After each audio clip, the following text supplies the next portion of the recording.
right, part three.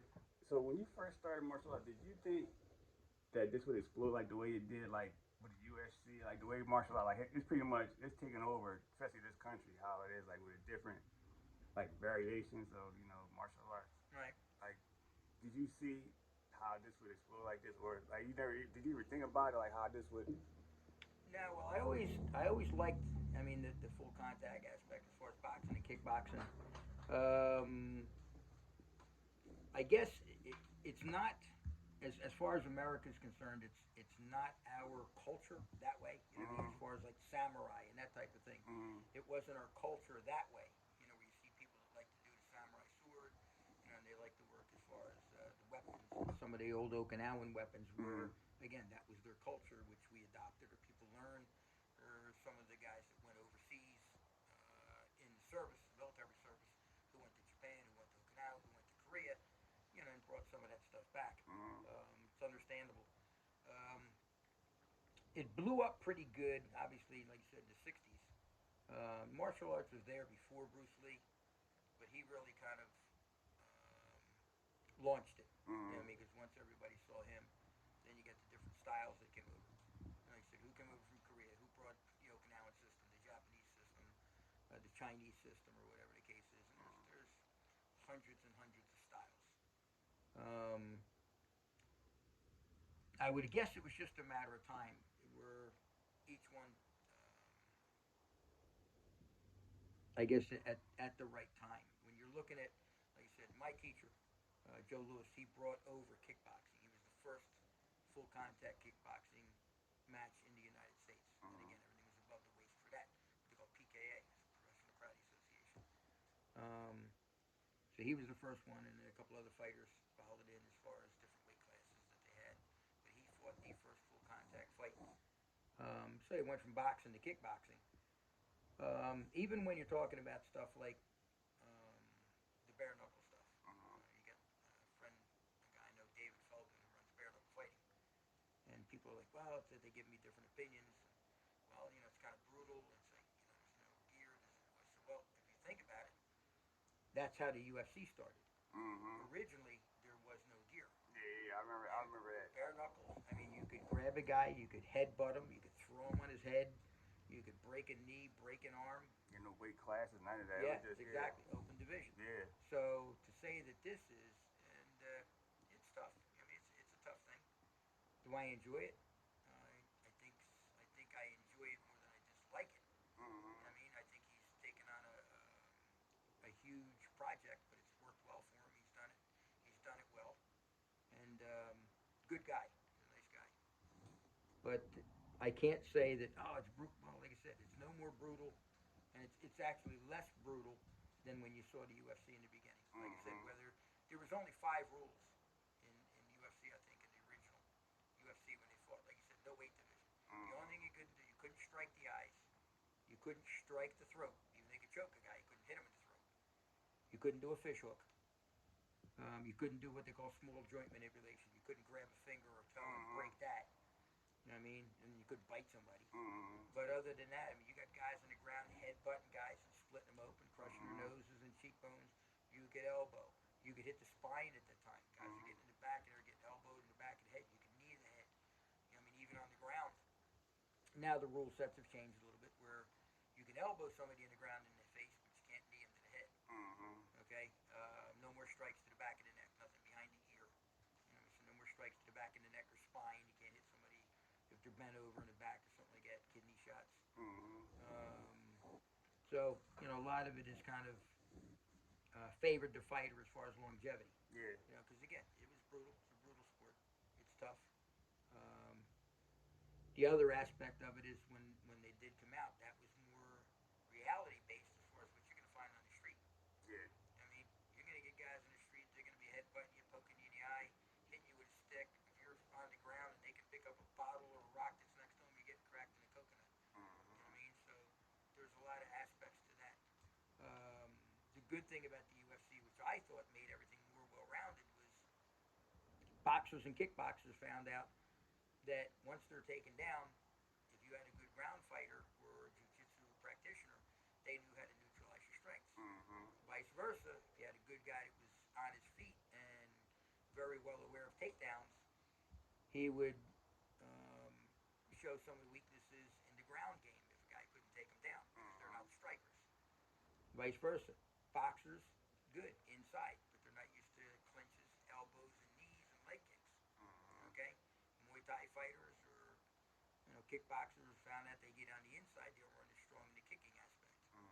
So everything, I thought that's what I call it, mixed martial arts. You got good wrestlers, maybe not real good at submissions. Now you learn some of that, you're good. Now you're good at takedowns. Maybe you're not good at striking on the ground, but you are submissions. So it really rounded out a lot of the sport. You know what I mean? And that's why now you got specific instructors. Who's a wrestling coach? Who's a striking coach? Who's a jiu-jitsu coach? Who's a strength and conditioning coach? So there's a lot of different aspects to it. Definitely one of the more well-rounded athletes out there. The UFC guys or any of the guys that fight in any of the MMA sports are probably some premier athletes, because of strength and conditioning and so many different variables that they have to be in tip-top shape. And like you said, it was even worse when there were no weight divisions. To be a guy 400 pounds against a guy like 130. Yeah. Yeah, like that don't even make any sense at all. But and that's how it was back then. Yeah. I mean, I didn't agree with some of it because you're looking at Ultimate Fighting, but you bring in a sumo guy to fight, and it's like the sumo guys don't fight; they just push. Yeah, Their job is to push you or throw you out of a ring, not strike. You know what I mean? And you had one guy come in one time, he's boxing, he only had one glove on. Yeah, I remember that. Yeah, I remember that. There's a lot of different aspects that once it started to catch on, it cleaned itself up and progressed quite a bit. So they worked that thing pretty hard. Dana White did a good job as far as the business aspect of the UFC. So yeah, I think there's a lot to be said for how much that sport has evolved. In a short period of time too. It's not like what's it like 30 years. Started in '93. But that's still not a lot. Like when you compare it to like basketball and other sports out here, like that's and for it to make that transformation from pretty much like how it was to how it is now. Like it like pretty much it was like a backyard brawl when it first from the initial to how it is now. Like so it came a long way in a short period of time. Truth be told, like it did. I mean, because it's not nearly out there as long as boxing. You know what I mean? And some of the other sports that were out there, but yeah, and in that short period of time, they went leaps and bounds. It's my opinion, it's crushing boxing. Yeah, by far. You know what I mean? By far. I don't know. I like all of it. I like anything that's pretty much a contact sport as far as that's concerned. When it comes to striking or boxing, kickboxing, I like all of it. As far as training go, like I know you trained overseas. Is it? No, I didn't train overseas. Oh, you never did? No. Not once? Nope. No. I mean, I've been out in Hawaii and I've been out of Canada and stuff like that, but I never went to Japan or anything like that. No. My instructors were there. A couple of my instructors were same thing: Burma, Japan, Okinawa, that type of thing. They were the ones that brought it back here. I never went overseas. Oh, okay. I thought you did. Nope. Stayed home, but my brother did. Did he talk about the experience when he came back? Like, I'm pretty sure it was way more strict or.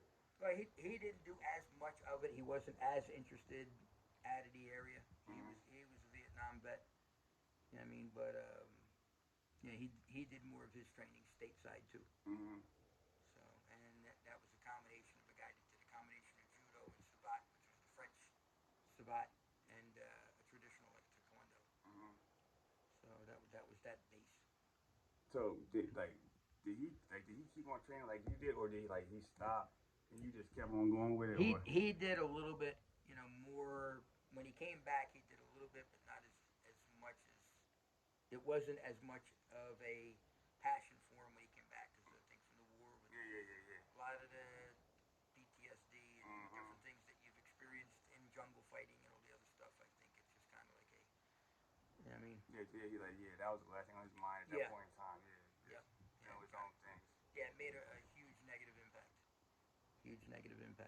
So, but it got me started. But like I said, I loved it because there's so much to offer. There's still so much to learn. You know what I mean? And I'll train with anybody.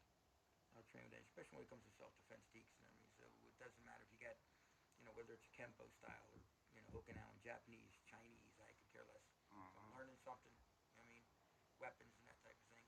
And the other thing is, what's the goal? Am I training with a weapon because I like the art and traditional aspect of it? Or do I want to train because I want to gear what I'm doing towards self-defense and street application? You know what I mean? Especially today's world. Yeah. You know what I mean? So I see some guys like you stay in shape, but I've seen some instructors, I look at them, I was like, man, how you instructor? You got stomach, big old stomach and stuff like that. Like this is how I look. I think if you want to be representing something, martial arts anything, I think you need to showcase it with your physique, not just because you learn something. Now you got a black belt and you don't care nothing about your physique. Like fitness, yeah, fitness, yeah. So that's just my personal thing. Like I don't think there's nothing you can probably teach me about fitness if your stomach ain't over your pants. Right. Well, me personally, and I would imagine there are some guys out there that maybe due to health conditions or something like that, that's an exception. But if it's just laziness, I agree with you. For me, I've always wanted to lead by example. You know what I mean? If we're out there and I got the class warming up, so all right, guys are doing push-ups. If they're doing 100, I'm doing 200. You know what I mean? If they're doing 10 rounds in a bag, I'm doing 20. You know what I mean? Whatever the case is, I've always wanted to lead by example. And it's not to show off. It's just to say that, because like saying, you got guys going, dude, you're saying this. Yeah, well, there's no reason that if you really want to take this to what you're saying or what level you want to fight or blah, blah, blah, blah, blah, there's no reason you should be 20, 25, 30, and I'm doing double what you're doing, and I'm 2, maybe 3 times your age. You know what I mean? So it's willpower. That's all it is. You know what I mean? What's the desire? How bad do you want it? It's like anything else. You know what I mean? It's okay. Yeah, I'm a little tired. Okay, we'll put in 2 more rounds. You know what I mean? Or do you just go, hey, as soon as I'm tired, I'm gonna hang it up? No, that's how you get better. You know what I mean? We used to do running, and I'm not a long distance runner. I've always liked sprints. You know what I mean? But if we were doing this 40-yard sprint, I'm sprinting to 45 or 50. I'm stopping at 40. Not slowing down at 35 and crossing the finish line.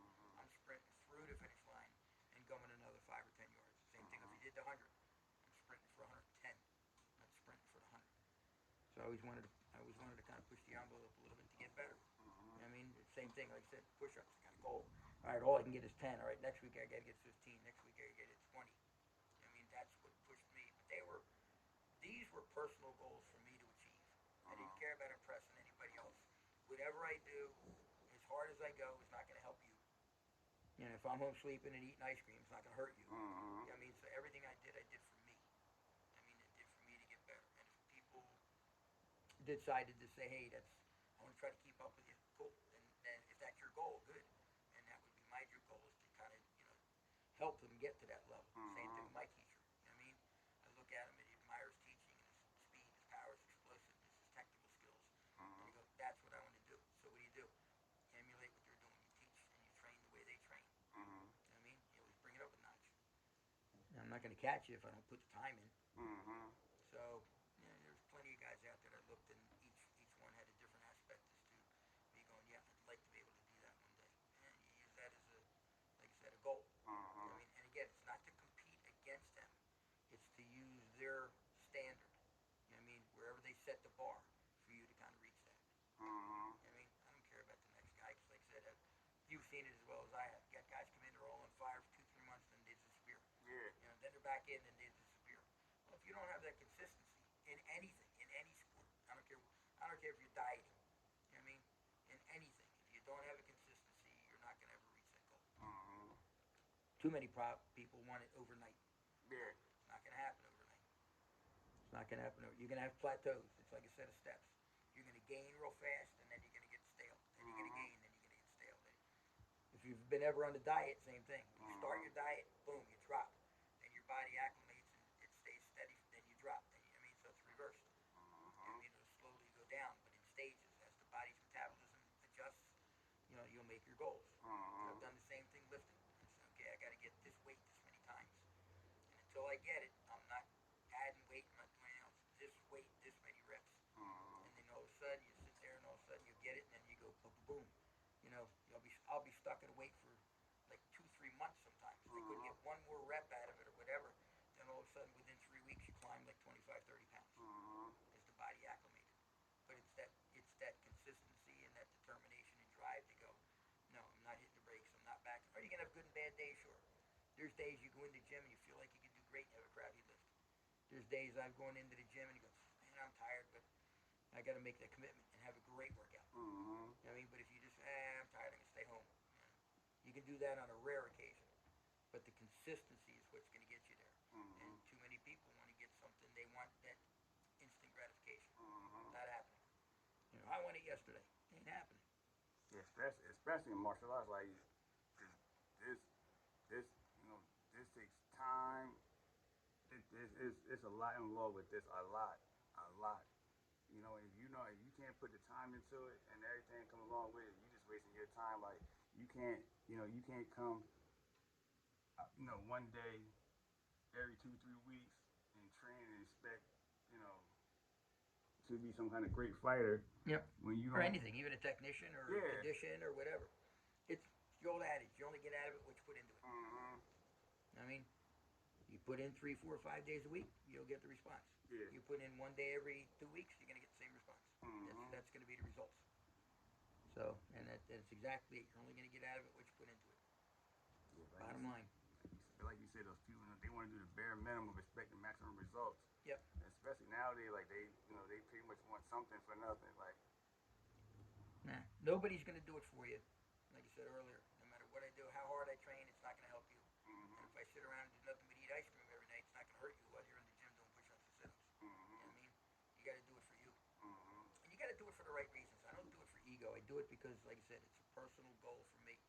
And if I say, this is one day I want to do this, it's not helping or hurting anybody else. I mean, I do it strictly because it's a goal that I wanted.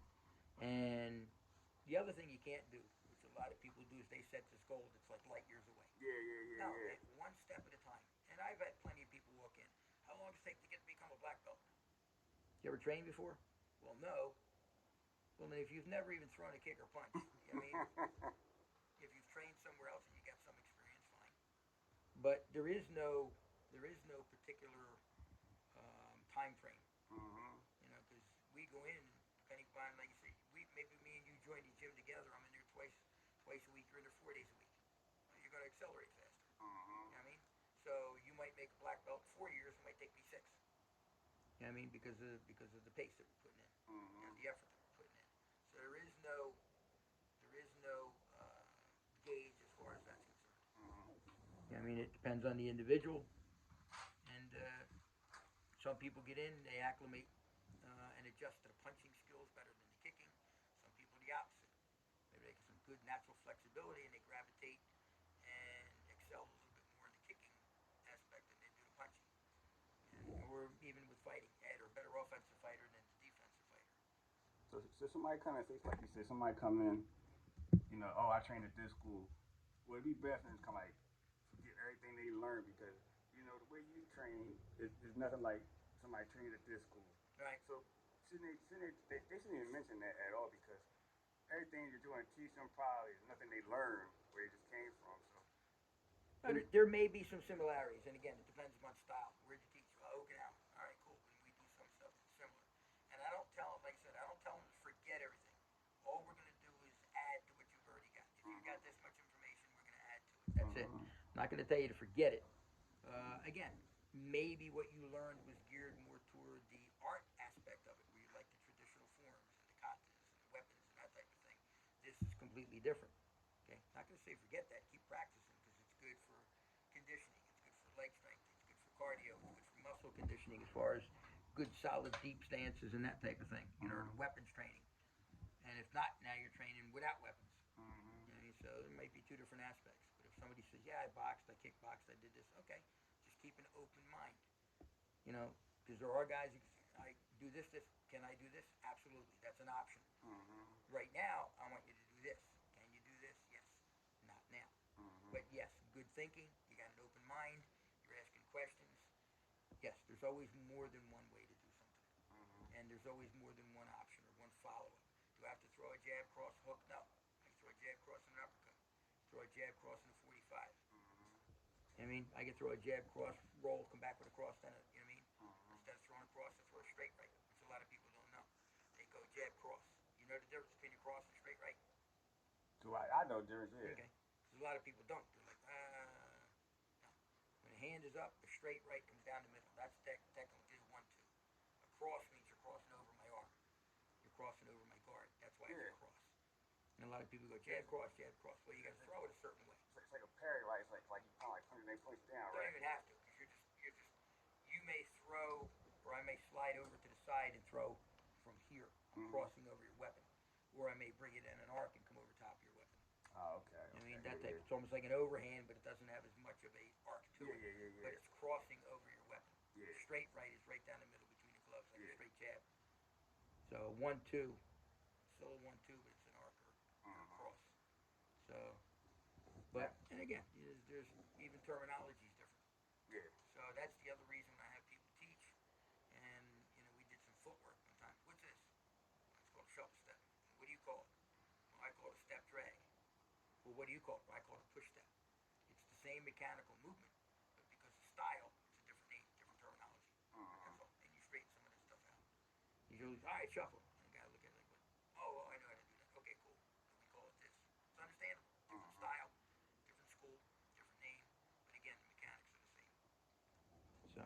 Do you think? Because I remember I was watching a Taekwondo class one day, and I was looking at it, and I thought to myself, I was like, I don't think that'd be practical on the streets, like what they teach some, the kids and everything, Right. versus, like what you show, like Muay Thai, that's something you could take and get to, Applicable. but Yeah. that Taekwondo, like all that, this, that, third, like I don't see how that would save you in a street fight by you, Right. block, whatever, like all that, like. Well, a lot of what they do, and this is my opinion, I've seen them do that where they try to say, okay, you step in and punch, and I step to the side. Well, that's nice.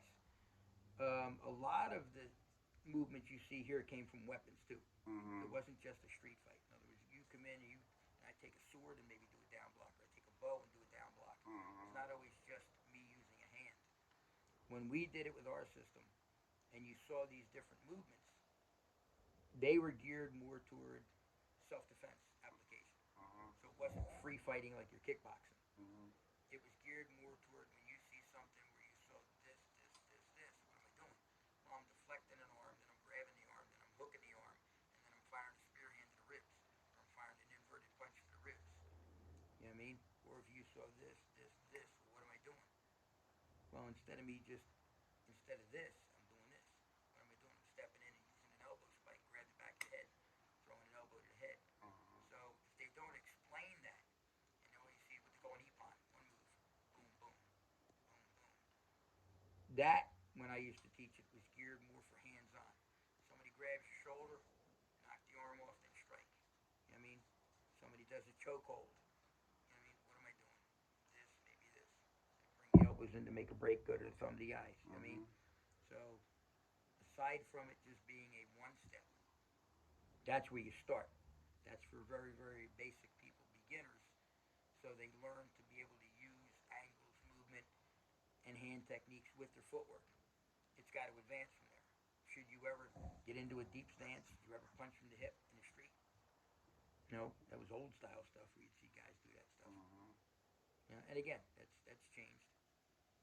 But there's a lot of stuff that when I teach, because my stuff was Japanese and Okinawan based, geared more toward these were self-defense techniques. Bang, bang, bang, bang. Somebody grabs your wrist, knock the arm off, punch the face. It wasn't a matter of just always blocking a technique coming at you, a kick or punch. So depends on the instructor. Some guys may look, I just love the art aspect. I want to go through this. Pop, pop, pop, pop, pop. They do their forms. Some guys can explain what it is. Some guys can't. Some guys are just copying, and you can only teach as much as you know or you've been taught. So if my teacher taught me this, that's what I'm teaching. If I'm teaching him this, that's what he's teaching. So that's why I go to the way I am. I'm always keeping an open mind and learning. Yeah, here's a choker, here's a push, here's 15 different self-defense techniques against a two-handed push, or chokehold, or lapel grab, or whatever. So That makes a difference too. What is your goal? Like we said earlier too. Is it for self defense? Is it for art? Is it for fitness? Is it because you like the sport? You want to go and demonstrate in a tournament? Whatever the case is. There's a lot of different, a lot of variables depending upon what your particular goal is and where you want to go with this thing. It makes a difference. I say this too. Like I think, especially like class size, because a lot of it is about money. I mean, yeah, you want to make money, but also you want your students to, get good at their craft. So if you got, say, 50 kids or 50 students, you can't give your attention like they. I think they deserve, in my opinion. Versus like, our class they were never that big. Probably maybe 10, 15 at the most. Right. Where you were able to individually work with somebody, with people in the class. Yeah. If you got 50 people, you can't give that same kind of attention. Yep. So people will have certain expectations, but they can't be met. It's impossible to meet them. To actually guide them people to what they expect. Well, that to me is the instructor's job. Meaning, when I did that, my school used to have 30, 40 kids on the floor. I would always bring in 2 or 3 instructors, assistant instructors. So, okay, you take these 8 white belts, you take these, 8 or 10 green and purple belts. I'll take the brown and black belts. So they got more individualized attention. You know what I mean? And it wasn't just I'm going so slow that the black belts are bored because the white belts, I'm at their level, and I'm not going so fast that the black belts are doing good. The white belts are lost because they have no clue what to do. So I used to break them down into groups, and I used to have 2, maybe 3 instructors come in with me, so they could handle 30, 40 people on the floor. Take this group, you're over there. You take that group, you're over there. You know what I mean? And then that was the better way to work, and that was fair for everybody. So they piqued their interest because they got more individualized attention in a small group of 8 or 10, not 40. You know what I mean? So that's the way we worked it that way. It worked out pretty good. And then as far as classes, when it came to the adults, because the kids' classes were always a group, when it came to the adults, I had beginners, intermediates, and advanced. So everybody had a different class. You weren't going to get white belts coming into the intermediate class. You weren't going to get intermediates coming into the advanced class. Period.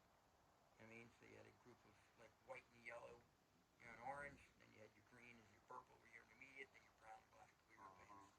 So each one had a group. That also made it easier too.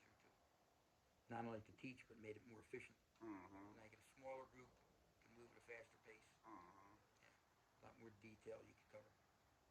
Yeah, 'cause I've seen people do that. Like they have a big class and just one instructor, and like he's be trying, like you say, you said you got the black belts in the front, and you can't, they're like you said, they're moving at a whole different pace than the people in the back, and you expect people in the back to be on the same with people in the front. Like that's not realistic. Yeah. But their whole thing, they're just so money driven. They don't want to, invest into what they have. Well, that's what I said. If you get enough instructors on the floor, you can get both. You know what I mean?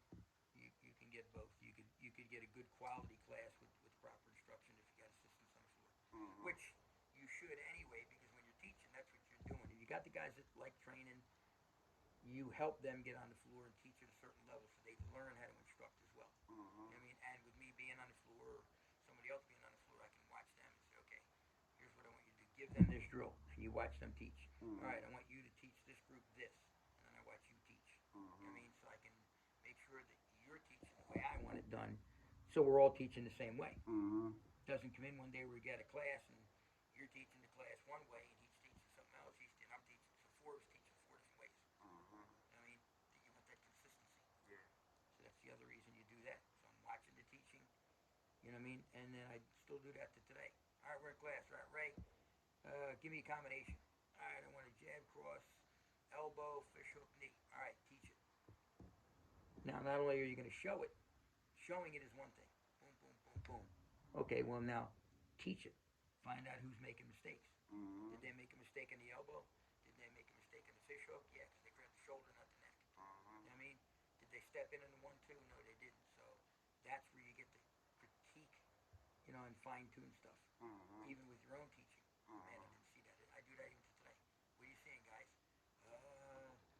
Is it this? No, I'm asking you. Don't ask me. I'm asking you. What do you see? I don't know. Okay, so you're not reading. I mean, because I'll have a guy make a mistake and I'll call the whole group. Come here, them in, watch, see what's happening with these two. Uh-huh. And it's not to single anybody out to make them feel humiliated. It's to get everybody else to learn how to teach and coach, to watch. Don't miss that stuff. Uh-huh. You know what I mean? And I do it to all of them. Doesn't matter. There's times I'll get out and I'll tell my straight something. I go, what am I doing wrong? I mean, so I'll put myself right in the middle. Uh-huh. You know what I mean? What am I doing wrong? I don't know. Were you breathing? I mean, did you turn your head? Oh, you threw a combination. Oh, you threw a combination and you didn't clear. You didn't back out. Exactly. So you saw me go pop, pop, pop, and stop right in the pocket. Where I'm going to hit it back. Right. So clear. Either bump out, jab out, double fist, kick sweep the guy, clinch him, turn him, something where you can't hit back. That's the stuff you read. Why? Because when your fighter does that and you're going block, block, block, block, and he doesn't move, that's when you're ready to crack him back. Yeah. So everybody's got a pattern. I know, when we did that, you would hit us. Every time we just stepped in, we just stepped back out, you would hit us. Yep. But that's how you learn though. Like you learn. Yep. From that, like like you could say something to somebody 1,000 times until you actually apply it. Then that's when they like, oh, okay, let me. They'll get 2 warnings, and the third one's called School of Hard Knocks. Yeah. Stop dropping your hand when you're jabbing. Stop dropping your hand when you're jabbing. Stop cracking. So yeah. That's how you And learn. it's not meant to hurt anybody. It's a myth. You know what I mean? I'm not out there to hurt anybody, but you're there to make an impression. Because sometimes telling them, I've had guys do, stop dropping your hands when you kick. Stop dropping. Then you film them and you show them on an iPad. Oh, I didn't realize. I've only said it 40 times. Yeah. But sometimes when you see it, it makes a different impression. Mm-hmm. Man, I didn't think I was doing that. And you get guys that'll punch and then drop their hands right here as they kick. Mm-hmm. So, no, don't open your face up, goofy. Mm-hmm. So, You stop it right there.